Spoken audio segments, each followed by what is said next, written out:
Las familias que se alimentan de forma nutritiva y saludable tienen más energía para trabajar, estudiar y jugar, sufrirán de menos enfermedades y sus hijos tendrán un mayor desarrollo cerebral. Para prevenir la desnutrición en niños menores de 5 años, debes ofrecer una alimentación balanceada y nutritiva, lactancia materna exclusiva durante los primeros 6 meses de vida y continuación de la lactancia después de los 6 meses y mientras introduces alimentos sólidos. Asegúrate de que el niño beba suficiente agua, evita las bebidas azucaradas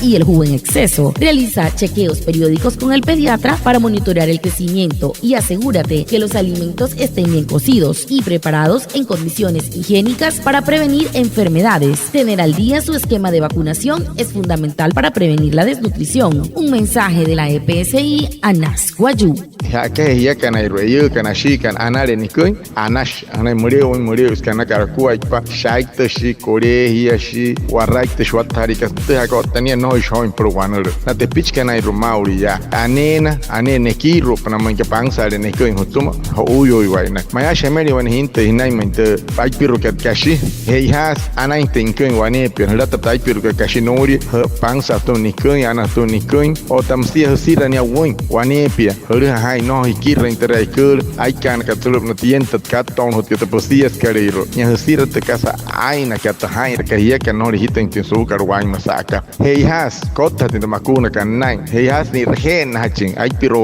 kashi ta chino ri ayuri anari na chamai na ha pa anari ni se anari ne rupna chinte ke he has te hanya pura prata rai karhuya suri mayen hai ni anta wan wan le no ter ha atu hana hamun tin ko pa mapena to mawa